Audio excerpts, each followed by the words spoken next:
Students, हम लोग आज पढ़ेंगे ऑर्थोबोरिक एसिड एंड डाइबोरेन्स, जो लास्ट जो कंपाउंड बचा हुआ है बोरॉन फैमिली का। तो इसमें सबसे पहले हम लोग ये ऑर्थोबोरिक एसिड या H3BO3, ऐसे देखिए बोरॉन का कई ऑक्सी एसिड है, जैसे एक orthoboric acid, metaboric acid, pyroboric acid, tetraboric acid, ये अलग अलग बोरिक एसिड है, माने बोरॉन का ऑक्सी एसिड है। उन सब में केवल यही जो होता है ऑर्थोबोरिक एसिड ही स्टेबल है हर एक फेज में, सॉलिड स्टेट में या लिक्विड फेज में। बाकी जो उसके एसिड्स होते हैं वो स्टेबल नहीं होते, वो सॉलिड स्टेट में ही होंगे, वाटर में जैसे डालेंगे हाइड्रोलाइज होकर फिर ऑर्थोबोरिक एसिड में ही कन्वर्ट हो जाता है। ठीक है, इसीलिए इसका जो स्टेबल ऑक्सी एसिड बस एक ही है, ऑर्थोबोरिक एसिड। इसको कैसे प्रिपेयर करेंगे? तो इसका प्रिपरेशन में ये हम लोग पहले कई बार इसको बोरेक्स में भी पढ़े कि बोरेक्स जो होता है उसको कॉन्सनट्रेटेड H2SO4 या HCl इसके साथ अगर हम लोग इसका पहले हम लोग सॉल्यूशन हॉट कंडीशन में, ये तो कोल्ड वाटर में सॉल्युबल नहीं है, तो गर्म पानी में इसको घुलाकर और वहाँ उसमें H2SO4 मिलाएंगे तो उसका हाइड्रोलिसिस होगा, तो स्ट्रॉन्ग एसिड के प्रेजेंस में वीक एसिड का सॉल्ट एग्जिस्ट करता नहीं है, ये एक्सचेंज हो जाएगा और Na2SO4 और H2B4O7 टेट्राबोरिक एसिड बना, ये फिर वाटर से रिएक्ट करके बोरिक एसिड बना लिया। यहाँ पर H2SO4 के जगह हम लोग HCl भी यूज कर सकते हैं, तब रिएक्शन ऐसा हो जाएगा। तो यहाँ पर ये वाटर सॉल्युबल है, ये सॉल्युबल नहीं है, ये वाटर सॉल्युबल है, ये सॉल्युबल नहीं है। इसको गर्म करेंगे, कंसंट्रेट करके फिर ठंडा करेंगे तो ये प्रिसिपिटेट आउट हो जाएगा। इस तरह से बोरिक एसिड का हम लोग क्रिस्टल्स प्राप्त कर सकते हैं। दूसरा मेथड क्या है? बोरॉन के कुछ कंपाउंड्स होंगे जैसे boric anhydride, boron trihalide, diborane और बोरॉन नाइट्राइड। इसमें से किसी का भी हाइड्रोलिसिस करेंगे तो बोरिक एसिड बनेगा।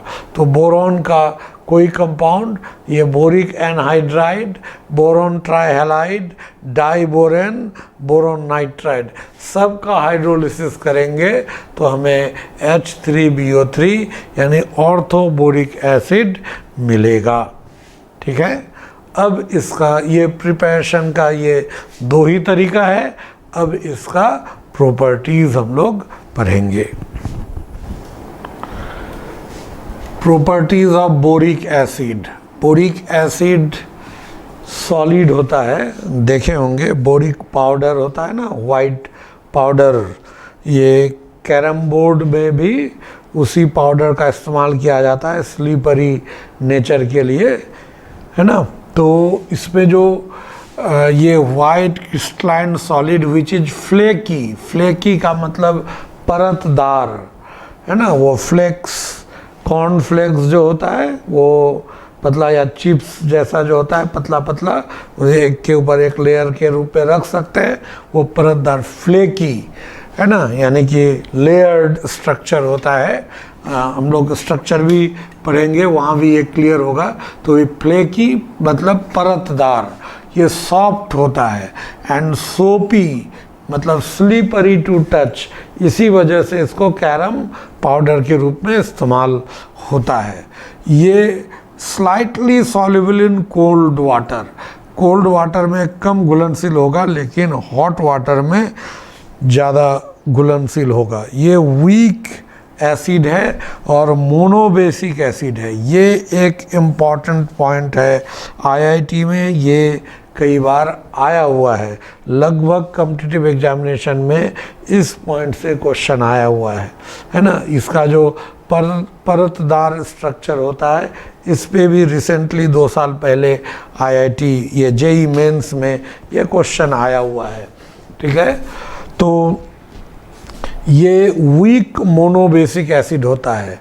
वीक एसिड, इसका जो ये pKa वैल्यू होता है लगभग 9.25 होता है। तो pKa वैल्यू 9.25 होना ये इंडिकेट करता है कि ये बहुत ही वीक एसिड है। तो और ये वीक एसिड ये डायरेक्ट यहाँ BOH3 का ऑर्थोबोरिक एसिड, यहाँ जो हम लोग बोरिक एसिड की बात कर रहे हैं वो ऑर्थोबोरिक एसिड की बात कर रहे हैं, क्योंकि हमने पहले ही बता दिया था कि बोरिक एसिड का जो 4 फॉर्म है उसमें सबसे ज़्यादा स्टेबल ऑर्थोबोरिक एसिड होता है वो। और बाकी जो बोरिक एसिड्स होते हैं वो केवल सॉलिड स्टेट में एग्जिस्ट करते हैं, एक्वस सॉल्यूशन में वो हाइड्रोलाइज होकर वापस ये ऑर्थोबोरिक एसिड में ही कन्वर्ट हो जाता है। तो ये जो बोरिक एसिड है इसमें इसका ये स्ट्रक्चर है। तो बोरॉन का 3 बॉन्ड तो 6 इलेक्ट्रॉन हो गया, तो इलेक्ट्रॉन डेफिशिएंट हो गया, ऑक्टेट तो है नहीं कंप्लीट यहाँ। तो क्या होता है, H2O का जो लोन पेयर है बोरॉन के साथ जाकर के वहाँ पर ये ऑक्टेट पूरा करने के लिए लोन पेयर को खींचता है। यानी जैसे ही इसको वाटर में डालते हैं बोरिक एसिड को, जैसे ही डालेंगे वो क्या करेगा, वो वाटर मॉलिक्यूल को एब्जॉर्ब कर लेगा और एब्जॉर्ब करके यहाँ पर अब ऑक्टेट पूरा किया, OH-O पे प्लस चार्ज आया और इस प्लस चार्ज की वजह से अब यहाँ से ये बॉन्ड इधर जाएगा और H प्लस निकल गया।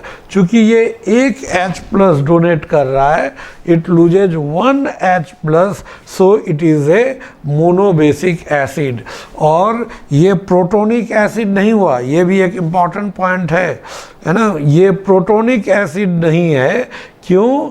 क्योंकि ये अपना कोई H डोनेट नहीं कर रहा है, बल्कि लुईस एसिड के तरह काम कर रहा है। इलेक्ट्रॉन डेफिशिएंट हुआ, ये लिया और तब H प्लस डोनेट किया। So it is not a protonic acid but a Lewis acid.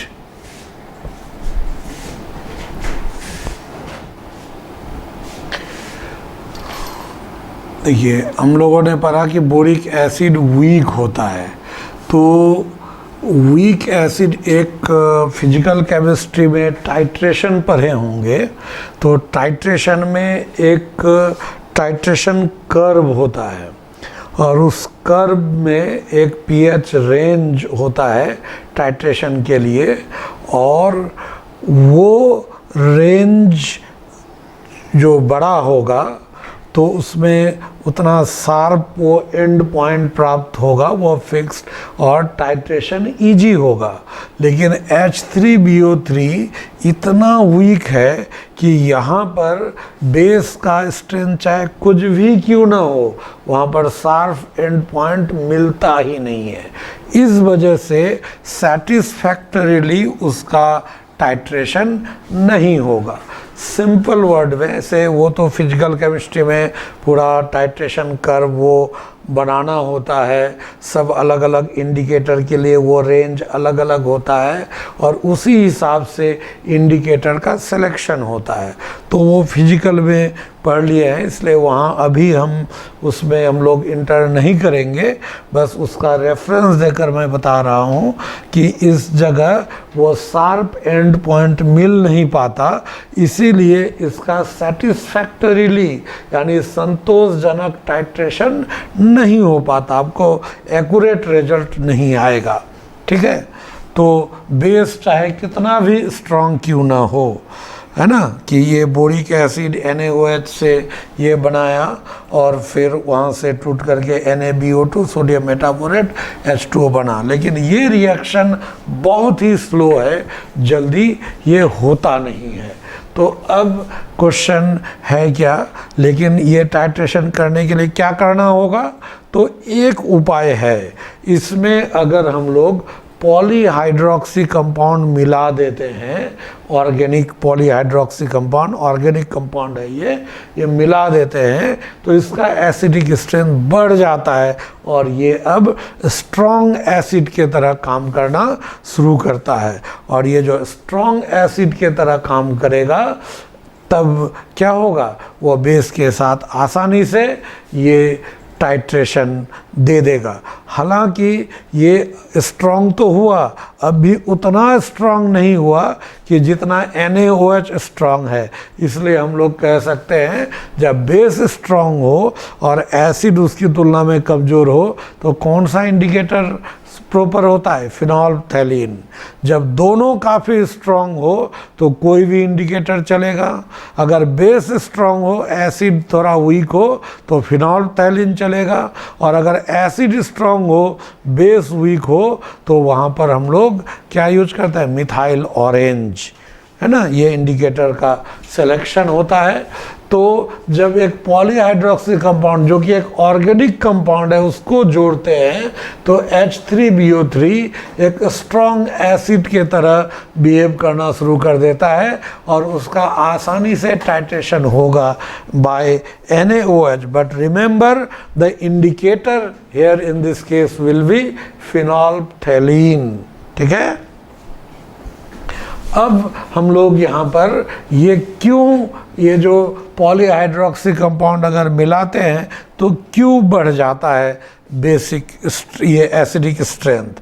तो ये जो बन रहा है ये टेट्राहाइड्रोक्सी ये बोरेट, ये जो बनता है बोरॉन का आयन, तो इसमें होता है क्या, जैसे B और यहाँ पर OH और इधर OH और यहाँ पे इसी तरह से OH और ये OH, यहाँ पर तो माइनस चार्ज होगा।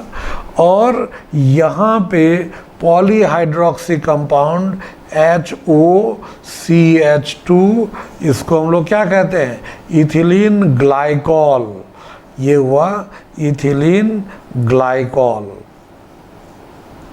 ये इथिलीन ग्लाइकॉल का ये ग्लाइकॉल एक पॉलीहाइड्रोक्सी कंपाउंड ये लेते हैं तो ये क्या करेगा, इसका H और इसका OH यहाँ से निकल जाएगा और ये 2H2O निकला तो बनाया क्या, ये HOB और फिर यहाँ OH और इधर OCH2 और इधर OCH2, ये एक कंपाउंड बन गया। यहाँ एक कॉम्प्लेक्स देखिए चिलेशन बना, ये एक रिंग का फॉर्मेशन हुआ।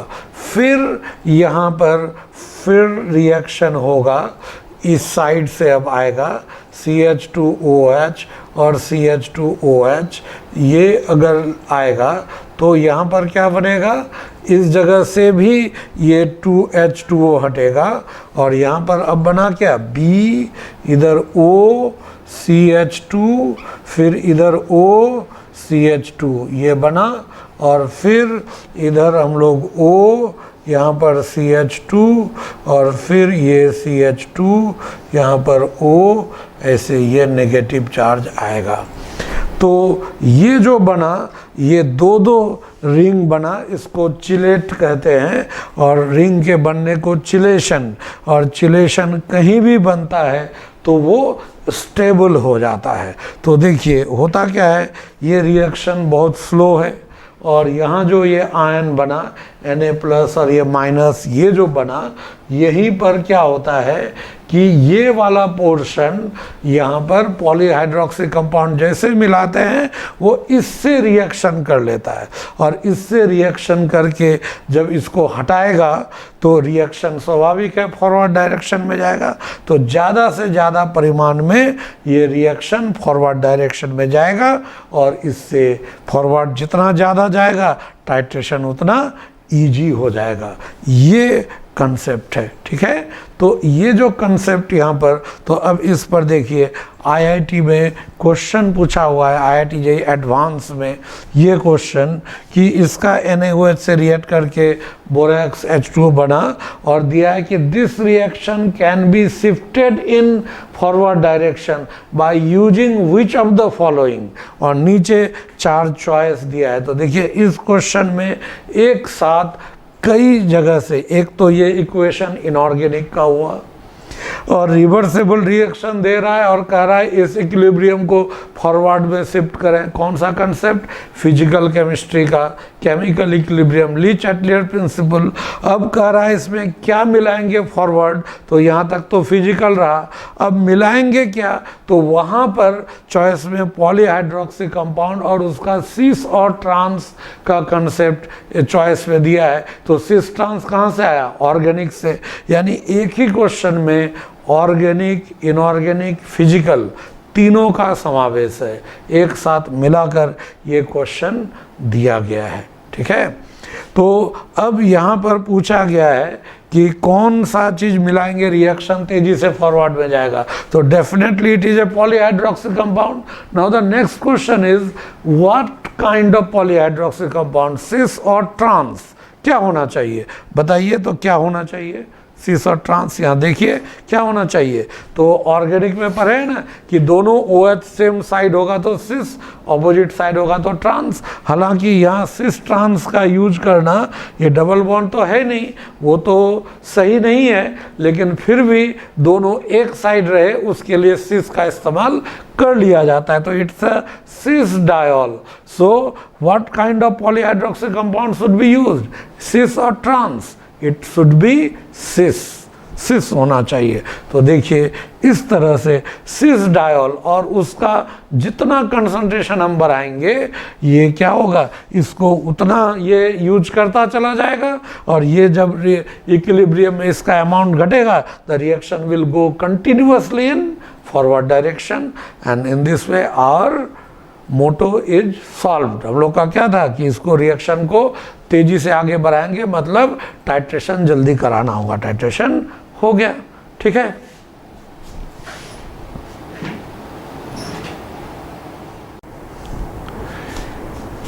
एक्शन ऑफ हीट, हीट यहाँ पर H3BO3, इसको जब हम लोग हीट करते हैं 100 डिग्री सेल्सियस पर, ये पहले भी हम लोग पढ़ चुके हैं, पहले भी बोरॉन के एक्सट्रैक्शन में, कि बोरिक एसिड को 100 डिग्री सेल्सियस पर हीट करते हैं तो ये मेटाबोरिक एसिड बनेगा और H2O यहाँ रिलीज हुआ।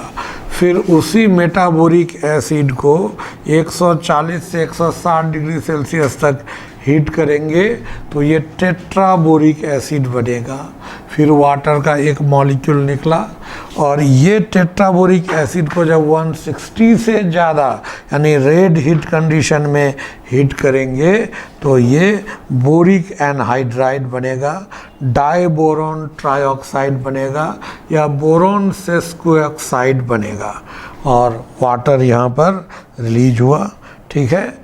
तो ये बोरिक एसिड का फॉर्मेशन होता है, ठीक है। अब C2H5OH अल्कोहल के साथ, ये बोरिक एसिड का इथाइल अल्कोहल के साथ रिएक्शन कराएंगे, ये इथाइल बोरेट का फॉर्मेशन या ट्राइथाइल बोरेट भी कह सकते हैं, ये बनेगा। ये एक एस्टर जैसा एस्टेरिफिकेशन टाइप रिएक्शन हुआ, तो ये जो बनेगा, और ये जो इथाइल बोरेट ये ग्रीन एज्ड फ्लेम के साथ बर्न करता है, इससे बोरिक एसिड की पहचान की जाती है, ठीक है। और सोडा एस किसको कहते हैं? Na2CO3। सोडा एस का बोरिक एसिड से अगर रिएक्शन करेंगे तो यहाँ बोरेक्स बनेगा, CO2 गैस रिलीज होगा, और यहाँ H2O ये बोरेक्स का फॉर्मेशन होगा। बोरेक्स के फॉर्मेशन में भी इस रिएक्शन को हम लोग पढ़े हैं। तो ये हुआ बोरिक एसिड का properties.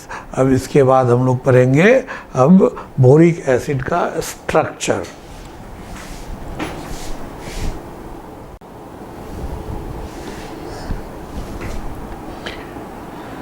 Structure of H3BO3 orthoboric acid का स्ट्रक्चर। देखिए ये स्ट्रक्चर होता है, हम लोग रिपीटेडली ये पढ़े। बोरोन 3 बॉन्ड बनाया, लोन पेयर तो होता नहीं है, इसलिए इसका हाइब्रिडाइजेशन sp2 हुआ, है ना। और यहाँ ऑक्सीजन के साथ लोन पेयर के वजह से ये बॉन्ड बेंट होगा, इसलिए ये स्ट्रेट नहीं होगा, 2-2 लोन पेयर होता है, इस वजह से ये बेंट होगा। तो ये सभी एटम एक प्लेन में होता है। sp2 से sp2 हाइब्रिडाइज्ड होने का मतलब इससे जो डायरेक्ट जुटा रहेगा वो एक प्लेन में होगा, और 2 बॉन्ड तो एक प्लेन में रह ही सकता है, इसलिए ये सारे एटम एक प्लेन में होते हैं। और एक यहाँ HO ये जो मॉलिक्यूल है, एक मॉलिक्यूल से यहाँ पर इधर एक, इधर एक, इधर एक, ऐसे 3 H3BO3 मॉलिक्यूल जुटा हुआ है हाइड्रोजन बॉन्ड के द्वारा। और चूंकि ये सारे प्लेन में है इसलिए एक प्लेनर स्ट्रक्चर बनाता है, तो ये एक प्लेन में होगा, ठीक है। और ये कई प्लेन, हमने बताया था ना पहले कि ये फ्लेकी स्ट्रक्चर होता है, फ्लेकी नेचर का होता है। तो ये एक लेयर बनाया, उसके ऊपर दूसरा एक लेयर होगा, उसके ऊपर तीसरा लेयर होगा, चौथा लेयर होगा, लेयर बाय लेयर, यानी परतदार, दैट इज फ्लेकी। तो फ्लेकी स्ट्रक्चर होगा और 2 परत के बीच कोई बॉन्ड नहीं होगा। 2 परत के बीच एक week van der Waals force काम करेगा, जिसकी वजह से आसानी से ये स्लिप करेगा, है ना, एक दूसरे के ऐसे स्लिप करेगा। तो इसमें स्लीपरी नेचर होता है।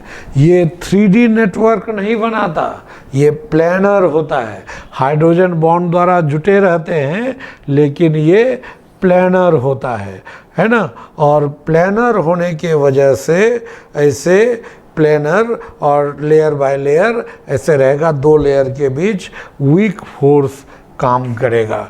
तो इसमें क्वेश्चन पूछा हुआ है कि ये प्लेनर होगा या नॉन प्लेनर होगा, तो उसके लिए मतलब इसमें ट्रू फॉल्स, जैसे क्वेश्चन था which of the following statement is incorrect, तो बोरिक एसिड से रिलेटेड ही 4 स्टेटमेंट था, और कौन इनकरेक्ट है ये पूछा गया था। तो उसमें यही था कि इसमें हाइड्रोजन बॉन्ड के द्वारा जुटकर 3D नेटवर्क बनाता है, ये स्टेटमेंट गलत है, इनकरेक्ट है। तो ये बोरिक एसिड का स्ट्रक्चर हुआ।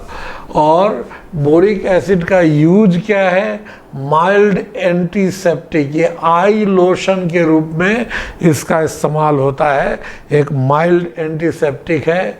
कॉस्मेटिक पाउडर, जो पाउडर लगाते हैं, है ना, कॉस्मेटिक तो जानते ही हैं, ये वेशभूषा वो उसका सामान, तो कॉस्मेटिक पाउडर, इनामेल्स, वो दांत के ऊपर का जो लेयर, इनामेल, फूड प्रिजर्वेटिव के रूप में, यानी फूड को संरक्षित रखने में, कि वो जो फूड को हम लोग ऐसे अगर रखते हैं तो क्या होगा कि वो को मतलब एक सर्टेन पीरियड के बाद ख़राब हो जाता है, तो वो ख़राब नहीं हो, वो प्रिजर्व करके रखा जाता है। तो boric acid is a good preservative.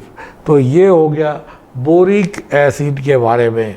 अब हम लोगों को इससे रिलेटेड बोरॉन का एक ही कंपाउंड है, वो है डाइबोरेन। डाइबोरेन हम लोग को पढ़ना है। अब है डाइबोरेन B2H6। इसमें तो पहले मैंने बता दिया था कि बोरॉन हाइड्रोजन से मिलकर बहुत सारे बोरेन्स बनाते हैं, अरेक्ना बोरेन, नाइडो बोरेन, वो बताया हुआ है। तो इसमें हम लोग को सिलेबस में B2H6 के बारे में पढ़ना है। तो इसको कैसे प्रिपेयर करेंगे? B2H6 by Alfred Stock method. इसमें मैग्नीशियम और बोरॉन को हीट करेंगे, मैग्नीशियम बोराइड बनेगा और इस मैग्नीशियम बोराइड का H3PO4 के साथ रिएक्शन करेंगे तो बहुत सारे बोरॉन्स बनेंगे, जिसमें मेनली इसमें B4H10 होगा और ये बोरॉन्स को हीट करेंगे तो फाइनली हम लोग को यहाँ से B2H6 मिल जाएगा। ठीक है। अब दूसरा मेथड है by the action of ionic hydride on BH3। ये NaH, CaH2 ये सब आयोनिक हाइड्राइड है या सलाइन हाइड्राइड है। ये अच्छा रिड्यूसिंग एजेंट होता है, तो BH3 को रिड्यूस करके B2H6 में कन्वर्ट करता है और मेटल का हैलाइड यहाँ बनता है। तीसरा, ये BF3 को LaH वही आयनिक हाइड्राइड हुआ और साथ ही साथ कॉम्प्लेक्स हाइड्राइड, ये ऑलमोस्ट वही है, उससे हम लोग बनाते हैं। ये वाला जो रिएक्शन है ये इंडस्ट्रियल मेथड है, यानी कि लार्ज स्केल में हम लोग को अगर बनाना होगा B2H6 तो हम लोग इस मेथड का इस्तेमाल करेंगे, है ना। तो यहाँ BF3 LiH NaH इससे रिड्यूस करके B2H6 बनेगा, BF3 का LiBH4 उसी तरह से यहाँ पर NaBH4 भी लेंगे तो ये B2H6 बनेगा।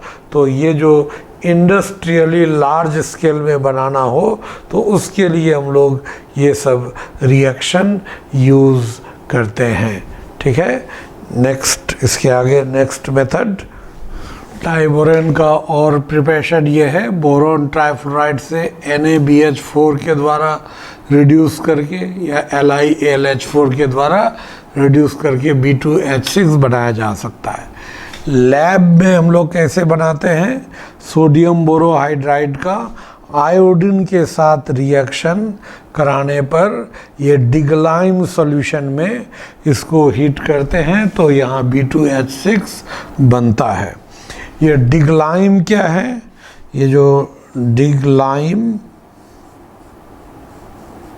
इसको हम लोग कहते हैं डाईइथिलीन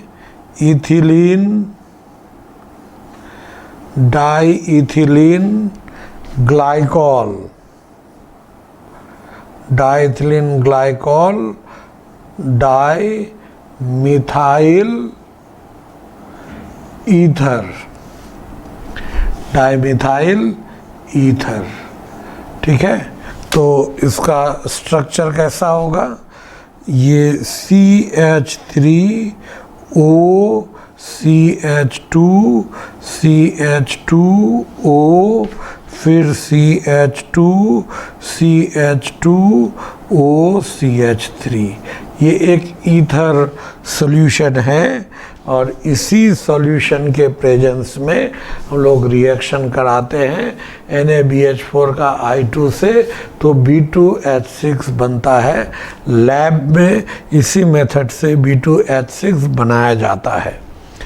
प्रॉपर्टीज़ क्या है, तो प्रॉपर्टीज़ की अगर बात करें तो ये B2H6 इन्फ्लामेबल होता है और कलरलेस गैस, ज्वलनशील और कोई कलर नहीं, और ये गैसियस होता है।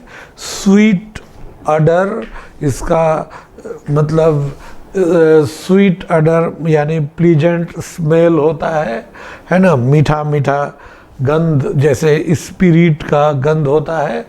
टॉक्सिक यानी कि टॉक्सिक हम लोग नशीला या जहरीला कह सकते हैं। ये पायरोफोरिक होता है, पायरोफोरिक के बारे में भी मैंने पहले बताया है कि विच इग्नाइट्स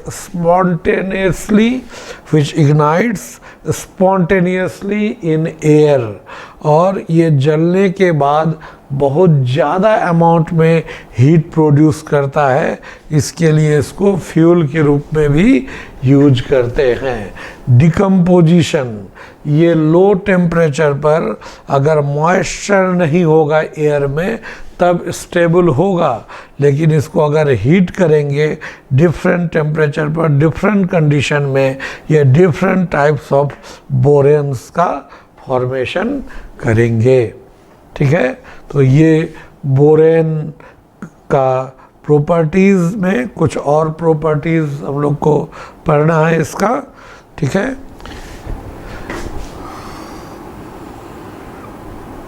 हाइड्रोलिसिस, तो हाइड्रोलिसिस जो हम लोग करते हैं B2H6, ये पहले भी हम पढ़े हैं। B2H6 का हाइड्रोलिसिस से बोरिक एसिड के प्रिपरेशन में ये पढ़े थे। बोरिक एसिड का फॉर्मेशन होता है। एल्काइल लिथियम या और मेटल हाइड्राइड से रिएक्शन B2H6 का होगा तो ट्राई एल्काइल बोरेन का फॉर्मेशन होगा और LiBH4, LiH से B2H6 रिएक्ट करेगा, LiBH4 NaH से रिएक्शन करेगा, NaBH4 बनाएगा, है ना। इसमें कंबशन ये बताए थे कि ये पायरोफोरिक होता है और खुद ही अपने आप ये ऑक्सीजन में जलेगा, जलकर ये बोरिक एनहाइड्राइड बनाएगा और यहाँ वाटर बनेगा और इसमें बहुत ज़्यादा हीट, इसका 1 मोल को जलाएंगे तो 1976 किलो जूल हीट इवॉल्व होगा। तो बहुत ज़्यादा हीट इवॉल्व होता है, इसलिए इसको हम लोग ये यूज करते हैं रॉकेट प्रोपेलेंट के रूप में। ये प्रोपेलेंट के रूप में हम लोग यूज करते हैं। प्रोपेलेंट क्या होता है, या इसको हम लोग सीधा ऐसे कह सकते हैं रॉकेट फ्यूल, है ना। ये रॉकेट फ्यूल, रॉकेट ईंधन के रूप में, और प्रोपेलेंट होता है प्रणोदक। वही रॉकेट में जो यूज होता है फ्यूल, उसी को प्रणोदक यानी प्रोपेलेंट कहते हैं। तो रॉकेट प्रोपेलेंट के रूप में, रॉकेट फ्यूल के रूप में इसका इस्तेमाल होता है। ये हैलोजन, इसमें क्लोरीन के साथ तेज़ी से रिएक्ट करके, है ना, नॉर्मल कंडीशन में ही तेज़ी से रिएक्ट करके BCl3 बनाएगा। लेकिन ब्रोमीन थोड़ा कम रिएक्टिव है, तो 100 डिग्री सेल्सियस पर रिएक्शन कराएंगे तो एक सब्स्टिट्यूशन रिएक्शन टाइप होगा, एक H हट करके वहाँ Br हो जाएगा। हैलोजन एसिड, यहाँ X जो है, X क्या होगा, Cl Br I, ये सब में से कोई भी इससे रिएक्शन करेंगे तो यहाँ भी एक H और H2 अलग हो जाएगा, X इधर आ जाएगा। तो इस तरह से यहाँ पर ये हाइड्रोजन का हटकर एक हायर इलेक्ट्रोनेगेटिव एलिमेंट यहाँ पर आ रहा है ना। तो इस तरह से यहाँ पर ये B2H5X इसका फॉर्मेशन यहाँ पे हो रहा है, ठीक है। तो ये हो जाएगा यहाँ पर इसका। अब इसका एक और रिएक्शन है जो काफ़ी इम्पॉर्टेंट है, that is reaction with ammonia, NH3 के साथ रिएक्शन। ये B2H6 NH3 के साथ डिफरेंट कंडीशन में रिएक्शन करता है और डिफरेंट कंडीशन में रिएक्ट करके, डिफरेंट एक्सपेरिमेंटल कंडीशन में रिएक्ट करके डिफरेंट टाइप ऑफ प्रोडक्ट बनाता है। जैसे B2H6 को अमोनिया के साथ, यानी 1:2, ये जब भी हालांकि रिएक्शन होता है 1:2 के रेशियो में ही होता है। लेकिन टेम्परेचर का मेन सवाल है। यहाँ टेम्परेचर अगर हम लोग रखते हैं -120, यानी कि ये लो टेम्परेचर हुआ -120 डिग्री सेल्सियस पर, ये क्या होता है, एक डायरेक्ट कॉम्प्लेक्स बनाता है। B2H6 और 2NH3 डायरेक्ट एक एडिशन, ये कॉम्प्लेक्स, ये कैसा होता है, नॉन वोलेटाइल सॉलिड होता है, क्योंकि ये आयोनिक है। आयोनिक कंपाउंड तो सॉलिड ही होगा, आयोनिक कंपाउंड वाटर में सॉल्युबल भी होगा। तो इसका जो स्ट्रक्चर, ये जो कंपाउंड इस फॉर्म में रहता है, BH2NH3 प्लस और BH4 माइनस, और ये कैटायन और एनायन के बीच अट्रैक्शन होता है, and this is ionic bond. ये आयोनिक बॉन्ड होता है, ये आयोनिक बॉन्ड ये होगा, ठीक है। तो ये सॉलिड है और इसी को जब हम लोग और स्ट्रांगली हीट करेंगे तो इसको हीट करने पर यहाँ पर ये बनेगा, ये 2 इस जगह जो हम लोग लेते हैं, यहाँ पर अगर इसको हम लोग हीट करते हैं तो इसी से हीट करने पर ये B3N3 H6 बच जाता है और प्लस हाइड्रोजन गैस। इसी को अगर हीट करेंगे तो ऐसे यहाँ पर हीट करना पड़ेगा तो ये बन जाएगा। तो गिव्स बोरेजिन ऑन हीटिंग, इसी को बोरेजिन कहते हैं। इसका स्ट्रक्चर हम लोग अभी पढ़ेंगे। ये बोरेजिन को इनऑर्गेनिक बेंजीन कहा जाता है, ठीक है, ये काफ़ी इम्पॉर्टेंट है। और दूसरा, जब इसको B2H6 को एक्सेस अमोनिया के साथ रिएक्शन करेंगे हाई टेम्परेचर पे, या दोनों ही बहुत ज़्यादा परिमाण में लिया जाएगा, तो बोरोन नाइट्राइड का फॉर्मेशन करेगा। और बोरोन नाइट्राइड का फॉर्मेशन ये करेगा और हाइड्रोजन गैस बनेगा। ये जो बोरोन नाइट्राइड बनता है, बोरोन नाइट्राइड को हम लोग इनऑर्गेनिक ग्रेफाइट कहते हैं, क्योंकि इसका स्ट्रक्चर ग्रेफाइट के स्ट्रक्चर से मिलता जुलता है। अभी हम लोग ये सब का स्ट्रक्चर ड्रॉ करेंगे। और ये तीसरा रिएक्शन एक्चुअली वही है कि उसी को डायरेक्ट हाई टेम्परेचर लेंगे तो यहाँ तक पहुँच जाएगा, और अगर लो टेम्परेचर पे वहाँ तक, तो वही हाई टेम्परेचर, या तो इसको लिखिए या इसको ऐसे, पहले लोअर टेम्परेचर पे ये बना, फिर हाई टेम्परेचर पे B3N3H6 और यहाँ H2 ये बनेगा, हाइड्रोजन गैस का फॉर्मेशन होगा। तो ये हो जाएगा इसका प्रॉपर्टीज़। अब हम लोगों को इसका structure, different type of structure, इससे रिलेटेड जो है वो स्ट्रक्चर जानना है। बोरोन नाइट्राइड, इसको हम लोग कहते हैं इनऑर्गेनिक ग्रेफाइट। इनऑर्गेनिक ग्रेफाइट, क्योंकि इसका जो स्ट्रक्चर होता है ग्रेफाइट से मिलता जुलता है। ये ग्रेफाइट का स्ट्रक्चर है ना। एक कार्बन से 3 कार्बन जुटा रहता है। एक्चुअली ये जो पाई बॉन्ड दिखाया गया है, ये एक अनपेयर्ड इलेक्ट्रॉन हर कार्बन पे होता है, वो डीलोकलाइज होता है, इस वजह से पाई बॉन्ड के रूप में दिखाया जाता है। लेकिन ये हर कार्बन के पास ये अनपेयर्ड इलेक्ट्रॉन के रूप में रहेगा। मतलब इसको अगर हटा दें तो ये एक इलेक्ट्रॉन यहाँ हो जाएगा, इसको हटा दे तो ये इलेक्ट्रॉन, ऐसे सबके पास एक एक अनपेयर्ड इलेक्ट्रॉन होगा। सब में इसको हटा दीजिए पाई बॉन्ड को, और सबके पास एक एक इलेक्ट्रॉन, वो पूरे में फैला हुआ रहेगा और डिलोकलाइज रहेगा रेजोनेंस के थ्रू, इसलिए उसको पाई बॉन्ड से दिखाया जा सकता है। और इसी फ्री इलेक्ट्रॉन के वजह से ये गुड कंडक्टर ऑफ इलेक्ट्रिसिटी होता है ना, ये फ्री इलेक्ट्रॉन की वजह से।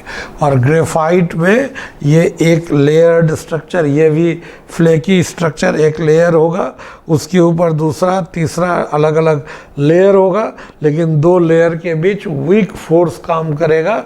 इस वजह से ग्रेफाइट में भी स्लीपरी नेचर होगा, फिसलन गुण होगा। इस वजह से इसको लुब्रिकेंट के रूप में, वो जो ग्रीस मोबिल होता है ना कि फ्रिक्शन को कम करने के लिए मशीन में वो लगाया जाता है, वो लुब्रिकेंट के रूप में इसका यूज हो सकता है। तो यहाँ भी वही है बिल्कुल। देखिए वो कार्बन का है इसलिए ऑर्गेनिक कंपाउंड, ये इनऑर्गेनिक है इसलिए इसको इनऑर्गेनिक ग्रेफाइट।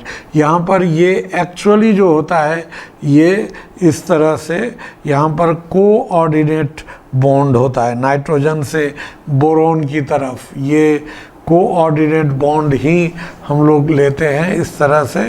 ये कोऑर्डिनेट बॉन्ड है ना, ये कोऑर्डिनेट बॉन्ड ही कंसीडर किया जाता है।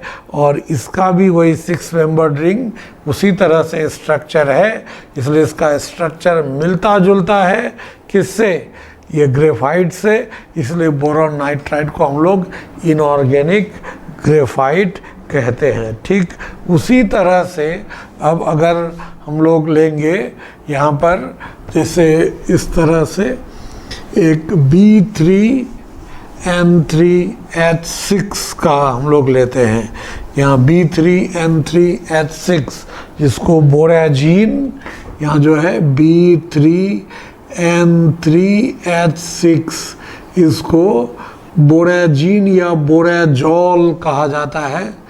ये बोरेजिन या बोरेजॉल कहा जाता है ये बोरेजॉल, है ना। तो इसको हम लोग ये बोरेजॉल, बोरेजिन या बोरेजॉल इसको हम लोग कहते हैं, ठीक है। तो बोरेजॉल जो इसको कहा जाता है, इसका ये बोरेजॉल, ये इसको हम लोग इनऑर्गेनिक बेंजीन कहते हैं।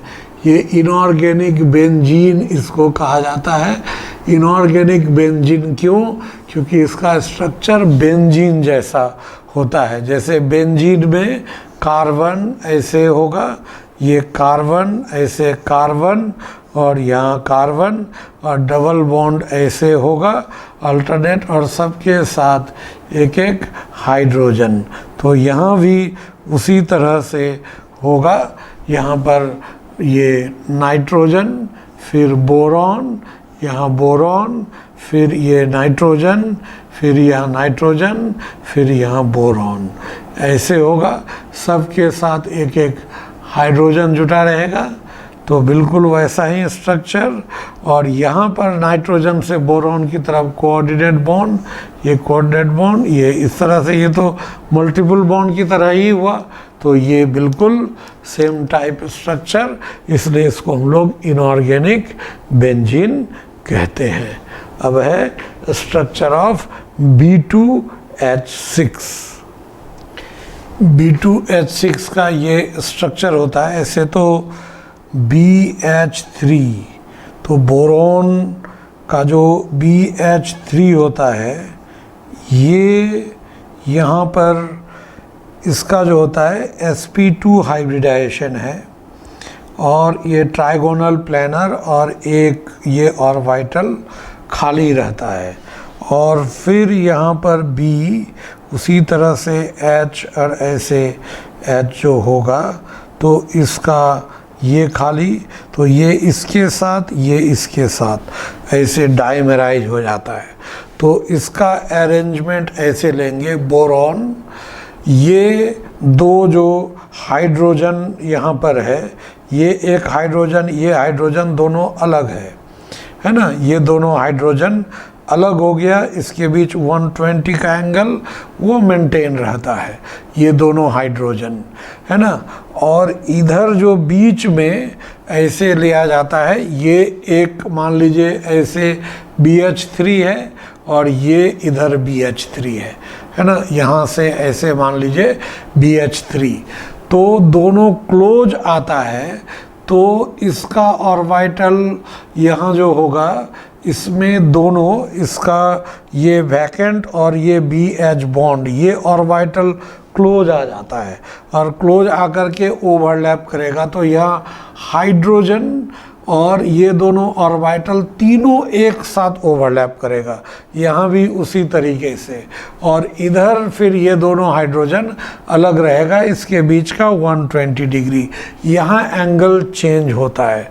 तो ये जो तीनों मिल करके यहाँ पर देखिए एक बनाना शेप आ जाता है, इसलिए इस बॉन्ड को बनाना बॉन्ड कहते हैं। जनरली एक बॉन्ड में, कोवेलेंट बॉन्ड में, दो एटम के बीच दो इलेक्ट्रॉन रिस्पॉन्सिबल होता है। तो दो सेंटर को दो इलेक्ट्रॉन बांधे रखता है। यहाँ तीन सेंटर, बोरॉन, एक बोरॉन, ये हाइड्रोजन, तीन सेंटर को दो ही इलेक्ट्रॉन बांधे रखता है, इसलिए इसको थ्री सेंटर्ड, ये जो बॉन्ड है इसको भी, ये दोनों सेम ही टाइप है, इसको three centred two electron bond कहते हैं। थ्री, यहाँ ऐसे three centred two electron bond, मतलब टू इलेक्ट्रॉन्स बॉन्ड, तीन सेंटर को दो ही इलेक्ट्रॉन बांधे रखता है। ये समझिए दो अलग अलग मॉलिक्यूल है, ये वैकेंट ऑर्बिटल, ये BH बॉन्ड, ये जाकर के इससे यहाँ मिल गया। मान लीजिए ये BH बॉन्ड रहा होगा, ये वैकेंट ऑर्बिटल ओवरलैप कर लिया, और इधर इसका जो है यहाँ पर BH बॉन्ड है, उसका वैकेंट ऑर्बिटल के साथ ओवरलैप कर लिया। तो ये दोनों के साथ कॉमन है। तो इस तरह से ये बीच में बनाना बॉन्ड, बनाना शेप का हो गया, ये मिलकर के इलेक्ट्रॉन क्लाउड, इसलिए उसको बनाना बॉन्ड कहते हैं या 3 सेंटर 2 इलेक्ट्रॉन बॉन्ड कहते हैं। ये नॉर्मल बॉन्ड है जिसमें 2 सेंटर को 2 ही इलेक्ट्रॉन बांधे हुए हैं, लेकिन बीच में ये 3 सेंटर को 2 बोरॉन और 1 हाइड्रोजन, उसको सिर्फ 2 इलेक्ट्रॉन बांधे हुए हैं, इसलिए 3 सेंटर्ड 2 इलेक्ट्रॉन बॉन्ड कहते हैं। ये बेसल हाइड्रोजन या टर्मिनल हाइड्रोजन है, और ये दोनों हाइड्रोजन को हम लोग यहाँ पर क्या कहते हैं, ये ब्रिज हाइड्रोजन कहते हैं। ये ब्रिज हाइड्रोजन, ठीक है, ये ब्रिज हाइड्रोजन यहाँ होता है। ये दोनों हाइड्रोजन को इजीली रिप्लेस कर सकते हैं, लेकिन ये दोनों हाइड्रोजन को हम लोग इजीली रिप्लेस नहीं कर सकते।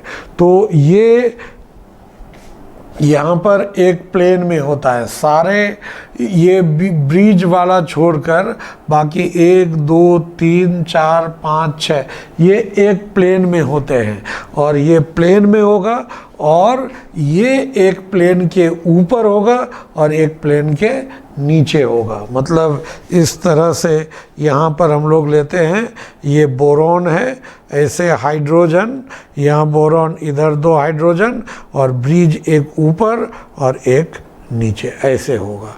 इस तरह से ये इसका अरेंजमेंट होता है, ये ब्रिज हाइड्रोजन।